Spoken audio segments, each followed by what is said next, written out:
¿Grabando? Grabando. ¿Marca? Ah. Hola, bienvenidos a esta edición de Etios Analiza. Yo soy Mariana y hoy me acompaña mi compañera Eugenia. Hoy están con nosotros Joaquín Arteaga, artista, divulgador y docente nacido en el Estado de México. Actualmente radica en Guadalajara y su práctica profesional se enfoca en la divulgación del arte contemporáneo y la crítica del arte. Estudió la licenciatura en Artes Visuales en la Universidad Autónoma del Estado de Hidalgo y es egresado de la maestría en Comunicación de la Ciencia y la Cultura en el ITESO. Es escritor de la revista Red de Comunicación Cultural Pulpo Escarlata, y organizador del Festival de Fanzines Brecha, la cual también es una fanzinoteca abierta al público. Está con nosotros también Lisette Arámbula, que es una dibujante de fanzines e historietas, egresada de Filosofía y Ciencias Sociales del ITESO, con una maestría en narrativa gráfica. Ha participado en varios festivales, como el Festival Carboncito en Perú, la Feria de la Historieta de Autor en México, el Tijuana Cine Fest, el Malas Impresiones en Mérida y la FIL Guadalajara. En 2020 editó el primer fanzine interespecie de collage, fotografía, historieta y dibujo. Fanzine Motín Popular, en el que participaron más de 100 artistas de México, España, Italia, Bolivia, Colombia, Alemania, Perú, Chile, Argentina e Indonesia. Pues para ir empezando, el término fanzine viene del inglés, al combinar las palabras revista para fanáticos. Esto digamos como que implica un esfuerzo colaborativo y expresivo un poco distinto a una revista convencional. En su formato tiende a ser un poco más libre también que una revista, con dibujos, con solamente ilustraciones, con solamente texto, con una combinación de todos. En sus temáticas y formas de, digamos, representar a la moda y la sociedad, a veces pueden ser paralelas con las revistas masivas, como por ejemplo se puede ver una similitud en un fanzine dedicado al actor Anthony Perkins y la revista Woman and Home, contando con solamente un año de diferencia en la publicación. En este fanzine, digamos, se retratan ciertas imágenes de la mujer tradicionales, donde se habla, por ejemplo, de la esposa de Anthony Perkins y cómo ella se comporta y cómo se viste para complacer a su esposo, que son, digamos, valores y elementos que también se replican en las revistas como Woman and Home, pero pues los fanzines han, imagino, cambiado mucho a lo largo de los años.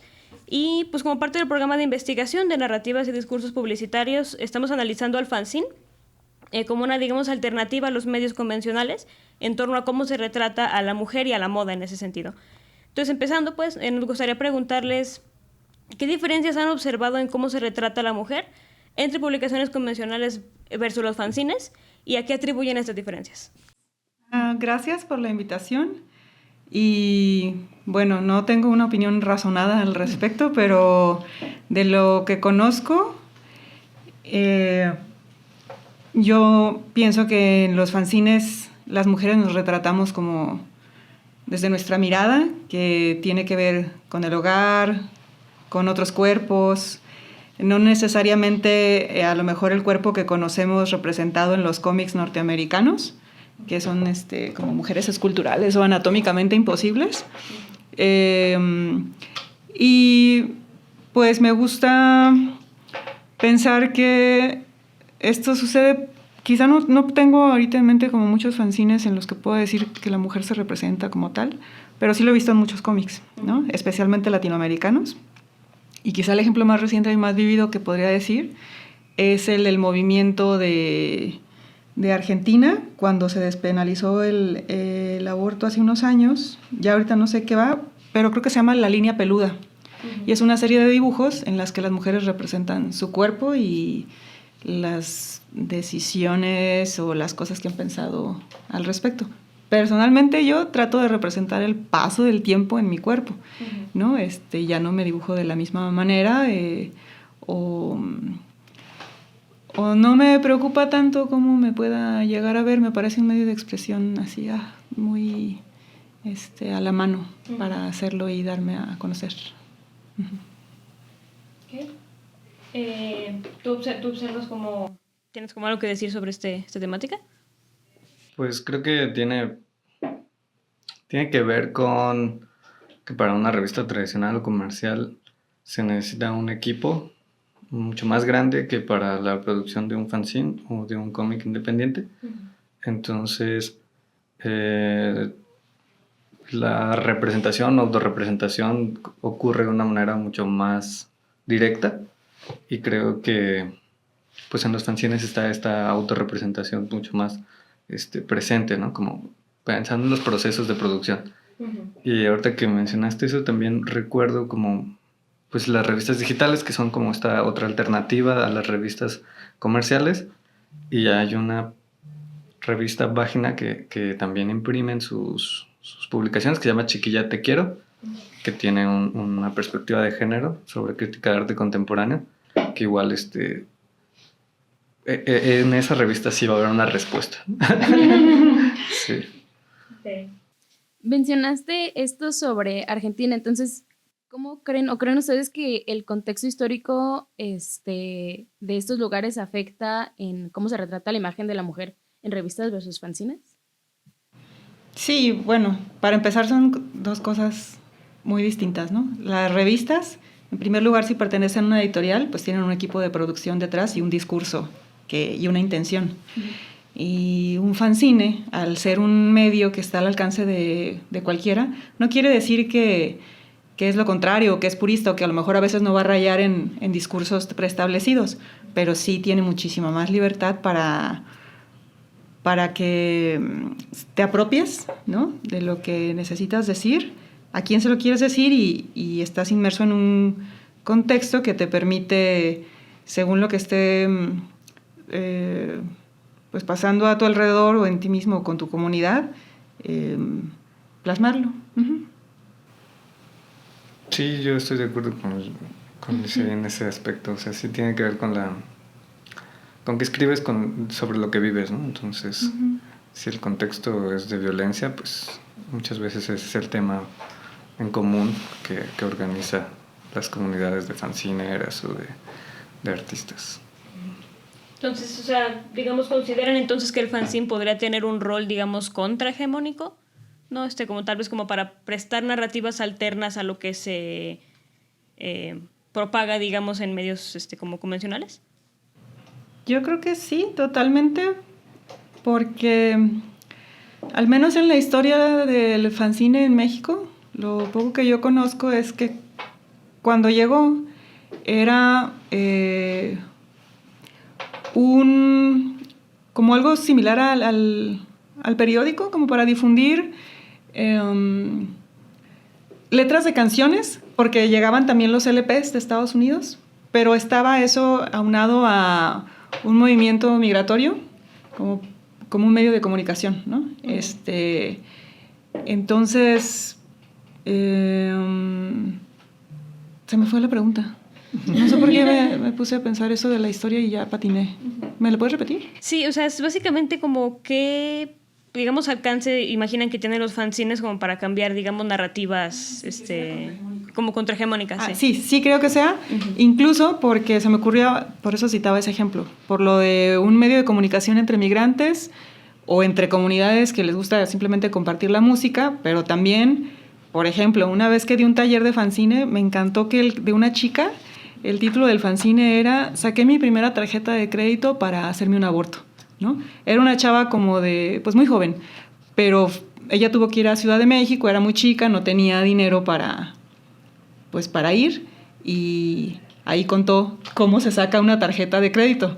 Y otro te puede decir cómo se usa el misoprostol, y otro te puede decir, no, yo estoy a favor de la vida. Entonces es contrahegemónico en ese sentido, porque no nada más se va a limitar a cuestionar o poner como en tela de juicio los temas en boga, sino cualquier tema. Ajá. Se me ocurren ahorita esos, pero sí está definitivamente... si no sería, ¿no? A lo mejor sería un libro de arte, a lo mejor sería una historieta, pero creo que sí va a la par.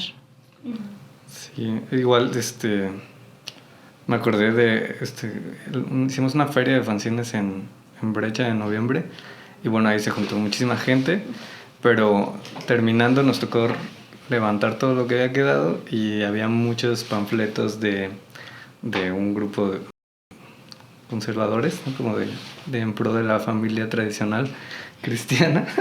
Entonces estaba muy cagado ver como los fanzines junto con todos esos panfletos, y pensar pues que alguien le dedicó tiempo también como a estos discursos, ¿no? O sea, creo que es contrahegemónico en el sentido de que como modelo de producción, no tiene la misma dinámica o no cumple con las mismas expectativas de una revista comercial. O sea, una revista comercial se alinea a estos discursos hegemónicos como estrategia para vender más, ¿no? Y los fanzines muchas veces, pues eso no les interesa, ¿no? Es más bien como pues sí, como una estrategia mucho más personal, más directa, que tiene que ver con la toma de decisiones de quién eres, ¿no? Y quién quieres ser, y esa transformación mucho más en corto, ¿no? que en un medio tradicional. Y bueno, entonces esto pues ahora lo que me llama la atención es pues ver cómo es el proceso de ustedes, digamos, de hacer un fanzine, o sea, cómo se lleva, digamos, eso, y si nos pudieran tal vez hablar un poquito de de lo que han hecho. Sí.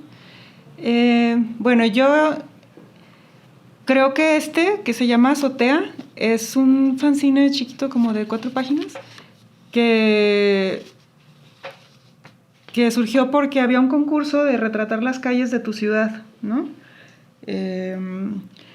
Y yo conté una pequeña historia de cómo era la colonia en la que vivía y me fue muy bien porque era un concurso en el que si te seleccionaban, traducían el fanzine al alemán y se hizo y se compiló junto con otros artistas que contaban eso, ¿no? Entonces, el proceso en ese sentido fue tener un pretexto, una historia que me interesara y a veces es así, ¿no? Como para algún tema, disponerme a dibujar de eso. En otros es un desahogo, ¿no? Algo que yo necesito decir. O sea, esto era para un concurso, me gustó, se publicó en una compilación y todo. Pero otros casi son cosas que dibujo y quiero dejarlas por ahí para si alguien más las lee y, por ejemplo, en uno era, se llamaba Volví a fumar, ¿no? Era un fancinito, mini fanzine, que aprendí a hacer en una hoja, esta que se dobla anoche, ahorita igual vemos unos, para decir como, chale, ya llevaba mucho tiempo sin fumar y otra vez, ¿no? ¿Por qué? Y ahí lo contaba. Y lo hice en pandemia, se llama Buenas noches, cucaracha. El proceso fue dibujar una viñeta de lo que pasaba en mi casa mientras estaba en la pandemia. Y se llamaba así porque diario en la noche, cuando apagaba la luz del patio, estaba la cucaracha sobre el jabón lirio del lavadero. Y le decía buenas noches porque pues era lo que veía, ¿no? Y ahí el proceso fue después unir esas viñetas. Y otros tienen una historia, entonces me gusta toda esa diversidad. Y ya el proceso técnico, pues es autogestivo, ¿no? Yo lo he ido aprendiendo gracias a otros o a otras, en internet o en talleres, y tiene que ver con que sean recursos que tienes a la mano, una hoja de papel que puedas doblar y contarlo ahí, o ya algo más elaboradito, ¿no? Aprendes a dónde imprimir, cómo engrapar, entonces, pues creativamente a lo mejor ese es el proceso y va acompañado de elecciones muy bonitas, ¿no? Como conocer el papel, que no necesitas una computadora, si la tienes, qué bueno. Ajá, más o menos tener algo que decir. Sí, yo ahorita más bien me he enfocado en investigar fanzines, o sea, como autoras y autores. Y en ese sentido, como que mi tarea está más en ir a los lugares en donde se reúnen a intercambiar, vender, regalar fanzines. Y pues ahí algo que no esperaba era que no tiene como tanto territorio virtual, ¿no? O sea, como que sucede más en físico todavía. Entonces, sí, mucha de esa chamba está muy divertida porque es ir a echar chelas, ¿no? Como con los ilustradores, sí, o salir a cotorrear. De hecho es muy divertida y estamos muy serios. Como con mucha solemnidad hablando de algo que es muy relajado, pero a lo mejor porque se impone, ¿no? Ajá, tener un micrófono así. Ajá. Pero sí imagino que el ambiente sí es muy, pues muy ameno, ¿no? Pues toda la gente pues en la misma página, ¿no? Con vibras, digamos, similares, con algo que decir, con ese como hilo conductor, ¿no? De que estamos haciendo algo que es por pura pasión, ¿no? Pues se puede que ni siquiera estemos recibiendo dinero de esto. Imagino que eso genera... Bueno, como partiendo de eso, nos daba la curiosidad de cómo eligen ustedes el formato para esto que hacen, teniendo como tanta libertad para hacer cosas como tan inusuales. O sea, Bueno, antes de eso yo sí quisiera desmitificar que no es nada más como una pasión que se hace por regalar y no. O sea, se inscriben unas dinámicas diferentes de mercado, sí, pero tú necesitas, sí, una cosa es que tengas la intención de hacerlo y dejarlo por ahí, sí, pero es muy lindo entrar como a otro círculo virtuoso en el que yo te compro a ti, que luego me compras a mí. O sea, yo lo que vendo casi siempre me lo gasto ahí mismo. O recupero y eso me permite seguir imprimiendo, ¿no? Pero no quisiera como que se pensara de, sí, hazlo y no esperes nada a cambio, porque sí puedes esperar cosas a cambio. De hecho, es una comunidad muy solidaria y todos estos esfuerzos autogestivos son trabajo, ¿no? Y trabajo que la gente pone de su tiempo, de la difusión, etc. Entonces, sí entra en una dinámica, pero es muy diferente, ¿no? Porque se sostiene de otra manera. Y ya lo del formato, pues vas aprendiendo, ¿no? Regándola, porque, bueno, a mí me apasiona mucho eso, pero, por ejemplo, los pliegos de papel, por lo general, lo que vemos como cartulinas, tienen un tamaño estándar, del que se sacan 8 hojas carta, y si tú vas pensando en esos múltiplos, puedes ir ahorrando papel, y entonces definiendo el tiraje que quieres, etc. Luego vas aprendiendo que unos papeles son mejores para imprimir en ciertas tintas. Luego a lo mejor conoces la impresión, por decirlo así, tradicional, la comparas con la digital, conoces la rizo. Entonces tu formato a veces lo decides antes de dibujar y otras veces porque ves algo que te gusta y pues tú lo puedes desarmar y decir cómo yo podría hacer eso. Y además de los talleres en internet hay muchísimos recursos que te enseñan cómo hacerlo. En el caso de los impresos, sí, porque ya si nos metemos en lo digital, pues hay muchas otras opciones. Sí, claro que Sí, estoy completamente de acuerdo. O sea, es viendo otros fanzines, buscando videos, ¿no? Como tutoriales. Y muchas veces también tiene que ver con lo que tienes a la mano, ¿no? O sea, yo hice un fanzine, no me lo traje, pero con CDs, ¿no? Así como escribiendo atrás de los CDs y les puse una argolla, ¿no? Porque había una caja de CDs ahí como que ya iban a la basura, ¿no? Entonces, pues sí, es eso, como con lo que tienes a la mano y con mucho tiempo de ocio también. Muy bien. Interesante. Esto de los CDs está muy interesante. ¿De qué es el fanzine total? De canciones de desamor. ¡Ay, qué bien! Hay mucho ahí. Sí, una playlist. Ah, qué interesante. Muy original. Me gusta eso. Ok.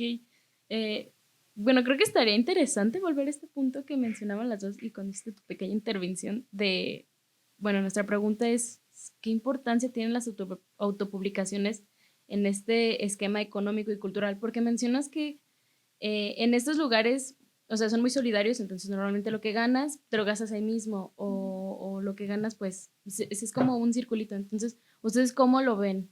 O sea, ¿cómo lo ven de esta forma? Siento que he hablado primero yo, siempre. Entonces.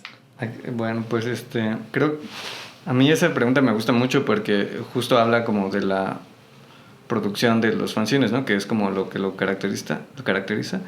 Y muchas veces el capital que se mueve no es capital económico, sino capital social o capital cultural. Y hay muchos fanzines que te enseñan a hacer tu hortaliza o que te enseñan a reparar tu bici, ¿no? Entonces ahí lo que estás moviendo es conocimiento, ¿no? Entonces, pues sí, tal vez te compras un fanzine o te lo encuentras regalado, pero te ahorras el mandar a reparar tu bici o de algún modo pues se vuelve parte de una economía distinta a la del intercambio de efectivo nada más, ¿no? En ese sentido, pues creo que los fanzines tienen todo que ver con ser contrahegemónicos, ¿no? Porque también están como pensando en otras estrategias de intercambio. Y ahí hay como, no sé si tú lo ves así, pero como que una presencia bien fuerte de los diseñadores o de quienes estudiaron diseño, ¿no? De las diseñadoras. Y como que hay una economía que quienes se están beneficiando más son las papelerías. O sea, creo que quienes están haciendo negocio con los fanzines son las papelerías y los centros de impresión. Y está muy chido porque pues ya con una formación así universitaria pues hacen cosas muy chidas. Pero también pues están sujetos, ¿no? A hacerlo como lo aprendieron a hacer en el salón de clases en la universidad. Entonces de repente como que no se salen de esa... de que lo tienen que hacer para vender y sacan sus costos de producción y este fanzine vale 500 pesos, ¿no? Y eso también, también está ahí. Sí, a mí también me gusta esa pregunta porque yo nunca me imaginé que por la vía del dibujo iba a llegar a otros países.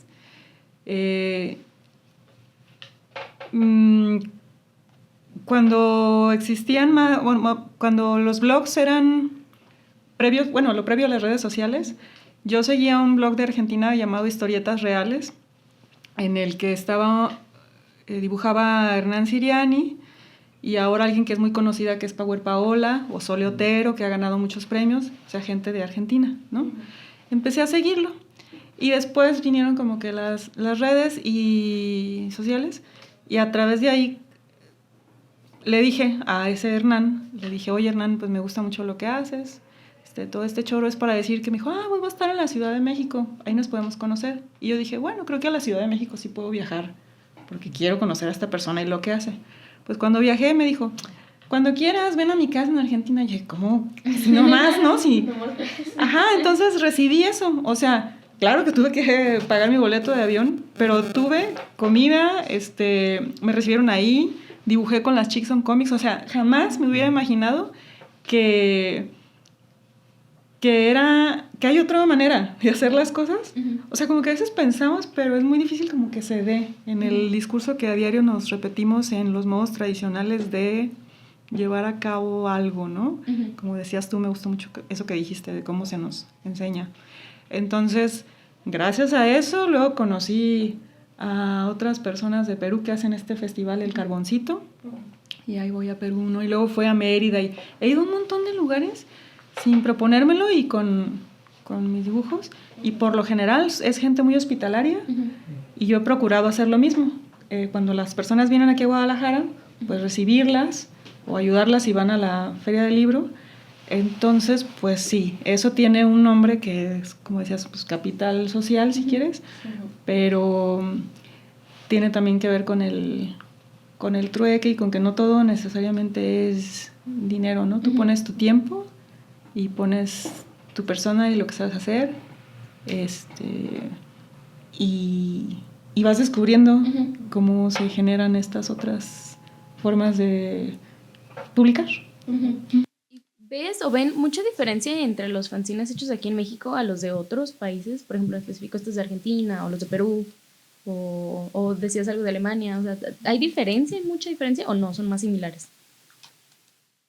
Pues pudiera ser como por los materiales, ¿no? O sea, hay países donde es más difícil. Por ejemplo, con risografía, ¿no? Aquí en Guadalajara hay un chingo de cosas en risografía, porque como que se puso de moda y muchos tienen esa posibilidad de imprimir en risografía. Pero en otros estados no, nadie tiene esa máquina, entonces no va a haber. En otros países, pues es eso, ¿no? O sea, como la posibilidad de acceder a cierta máquina, lo que pues he visto como diferente.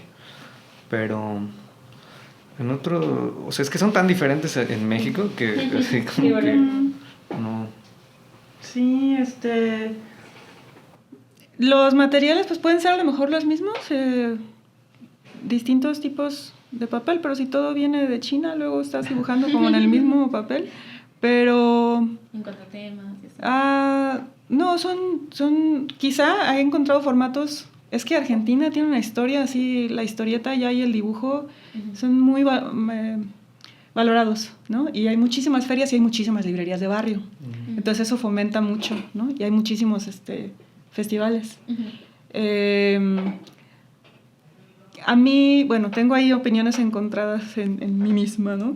Porque los papeles y los temas pueden ser similares, pero justo lo que decías hace ratito, también, por ejemplo, hay personas, en Perú hay una chica que hace fanzines como en corcholatas y de ahí sacas el... Así que como acordeoncito. Ajá, el acordeoncito. Entonces, ahorita a lo mejor nada más estamos pensando en papel, pero sí puede haber muchas posibilidades. Y lo que decía de opiniones encontradas era que a veces sí veo cosas que son carísimas, pero el papel está carísimo. E imprimir, como que ya vieron que es un negocio. Y quizá en el origen, los fanzines eran simplemente fotocopias, ¿no? Entonces, por eso era muy barato. La Risograph, esas máquinas eran fotocopiadoras del IMSS, ¿no? Una máquina de Japón que se usaba en el IMSS, que eran como duplicadoras y sacabas tu copia en así... Me siento como el abuelo de Los Simpson. Niños, vengan, reúnanse para decirlo. Y era muy barato. Entonces, a mí me parece ridículo que sea tan caro. Entiendo que porque los cilindros son carísimos. Hay un técnico en Guadalajara como para arreglar todas esas máquinas. Pero eso en los 80, o sea, ¿quién se iba a imaginar que de ahí iba a surgir un medio, ¿no? Para producirlo. Eso luego se me hace así como triste porque encuentro espacios que siguen siendo muy bonitos, como el Luecha. Pero luego parece que casi estás comprando un terreno, ¿no? Una mesa, 4,000 pesos. Bueno, no mames, ¿no? No, como que por ahí no iba la cosa. Entonces, eso se me hace triste porque es cuando el mercado en todo, como lo quieras entender, como siempre dicen, ¿no? Fagocita, o sea, se lo apropia. Pero igual, ¿no? Luego me van a decir, no, pero entonces también, porque vas a la FIL, ¿no? Es algo muy complicado y tiene muchos matices. Pero ojalá las bondades persistan. Sí, y o sea, como estamos hablando también de cómo el fanzine a veces te ayuda como a replantearte o a repensar como estos modos de comunicar cosas, ¿no?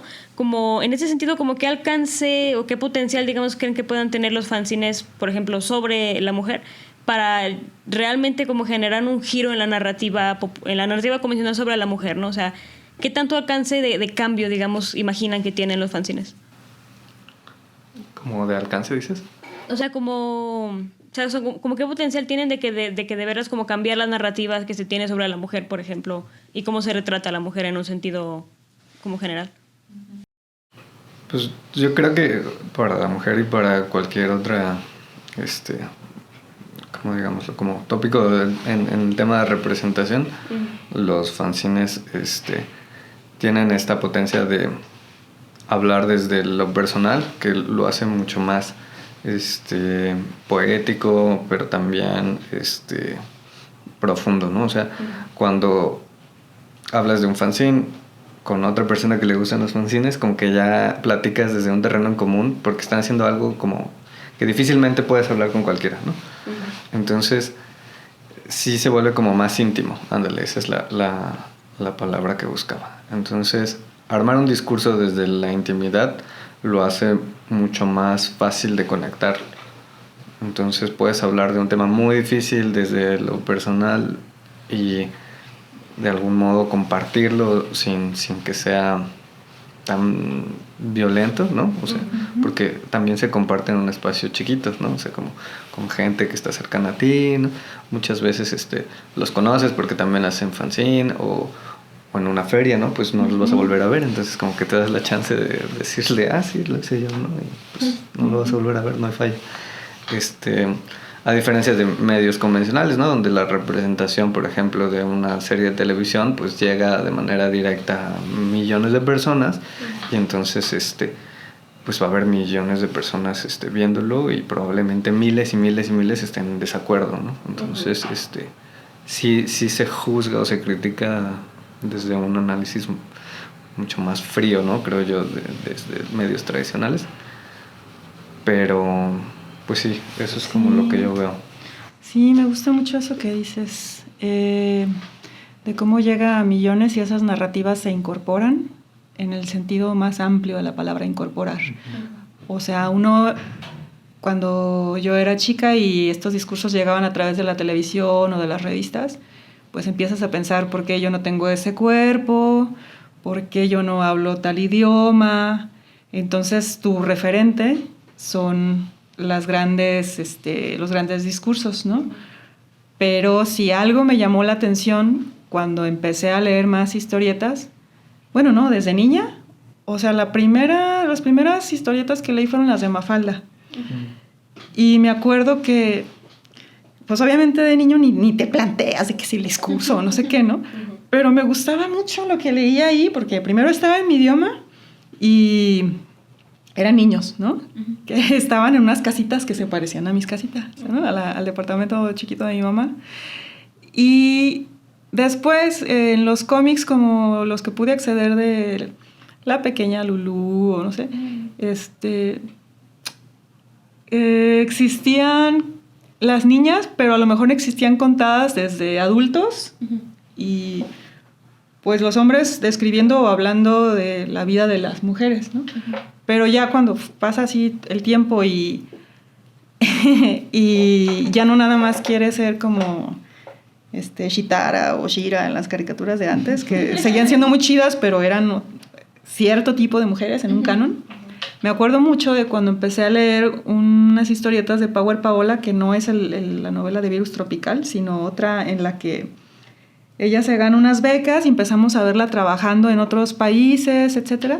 Y yo me identificaba con eso. Yo decía, sí, o sea, eso que había sucedido a lo mejor en la infancia era, yo me parezco, o esto me pasa a mí. Entonces creo que ahí tiene mucho que ver que los fanzines tratan, o muchos, son autobiográficos, y entonces somos nosotras contándonos desde ahí, o la diversidad, que, bueno, ahí a propósito aprovecho el comercial, 3 amigas y yo, o nosotras 4, editamos esta, pues le decimos fanzine, pero ya se volvió una antología, que se llama Cineuronas, y las 4 fuimos residentes en la casa del autor, y decidimos continuar con este proyecto que iniciaron otros artistas de ahí. Ahora somos nosotras 4, esta es la edición número 3, pero la 4 justo se llama, que ahorita está la convocatoria, Rituales Contemporáneos desde la Diversidad, justo para que sea un espacio en el que todo eso que se nos impone, y se nos impondrá, cómo nosotros nos lo reapropiamos, ¿no? Y desde la diversidad, háblese de diversidad sexual, cognitiva, por ejemplo, en esta convocatoria puedes entregar una historieta en lenguas indígenas, nada más necesitaríamos como la traducción al español. Pero bueno, todo eso es para decir sí se reconstruyen las narrativas porque te las apropias. Pues, ok, me gustan mucho estos puntos que comparten, me gustó esta plática. Me gustaría pues que nos platiquen también de sus fanzines, de lo que han hecho, pero como ya tenemos que empezar a cerrar, pues muchas gracias por venir con nosotros. Si tienen, bueno, me gustaría que nos compartan sus redes sociales para poder buscarlos y que también las personas que vean este podcast y escuchen este podcast puedan buscar más sobre su trabajo. ¿Quieres empezar? Sí. ¿Dónde podemos encontrar? Ya solo tengo Instagram, y estoy como Liceis_ o el proyecto de Cineuronas lo encuentran también como tal, Cineuronas, en Instagram. Y allí es donde pueden conocer mi trabajo, el más reciente. Estoy por sacarlo, estoy muy emocionada, se llama Lo Inesperado. Es un cómic sobre una cirugía que tuve por la que atravesé hace poquito. Y me gusta porque es algo a color que va a quedar chido. Previamente, sí, spoiler, no se murió. Previamente hice Crimen y Huesitos. Son historietas sobre las desventuras de 2 de mis perritos. Tengo otro fanzine que se llama Dron. Es una historia de unas amigas que se encuentran un dron de búsqueda, porque es una historia triste, ¿no? Desaparecen una de ellas, bla, bla, bla. Y bueno, el que les comentaba, el diario de pandemia. Y tengo una recopilación que se llama Fanzines rápidamente antologados a la carrera, que son como historietas que he ido dibujando. Dije, pues las voy a compilar ahí. Y también ahorita hay un par en Ricos Jugos, o en la FIL. Sí, los de Ricos Jugos. De lugares, pues seguro en Ricos Jugos se encuentran, en las propias redes de los artistas. O en el Salón del Cómic, en la FIL, ahí también estoy. O cuando nos hacen el gran favor de invitarnos a espacios como Brecha, pues ahí están a disposición las historietas y los fanzines. Okay. Muy bien. Pues yo estoy también en Instagram nada más. Mi cuenta personal es Arteaga7154. Y ahí casi no subo más que historias y como de repente si hay eventos. Pero de fanzine pues está la biblioteca, bueno, se llama Brecha, que es Biblioteca de Recursos Editoriales, Cómics, Historietas y Arte. Ahí en la licenciatura de Artes de Secretaría de Cultura. Y el Instagram es somos-brecha. Entonces ahí pueden encontrar recomendaciones. Artistas así que hacen fanzine que me gustaría como recomendar para que las busquen. Está Suprema. La encuentran como Suprema. Sandra Koifer, que la encuentran como un malviviente. También está aquí está el nombre de la buena Aram. Wilder Honing, ¿no? O Delirios Visuales. No sé. Ese es otro espacio. Delirios Visuales es otro espacio también ahorita que acaba de abrir ahí por Santa Tere. Bueno, yo no mencioné, pero son Jos Ojeda, Saya y Talía Machuca o Pollo Drilo, o también en la Casa del Autor. Ah, sí, la Casa del Autor. Y de amigas, pues Pau Márquez, María Magaña, por supuesto Panelismo, que ahí traías materiales. Ajá. Sí, podemos, o sea, te puedo decir como muchísimas personas y me gustaría hacerlo, si luego en algún espacio podemos colgar los nombres, porque de aquí, de Guadalajara, de México, y del mundo. Sí. Pues muchísimas gracias. Muchísimas gracias por participar, gracias por su tiempo y pues por sus puntos de vista. Muy, muy interesante la conversación. Muchas gracias.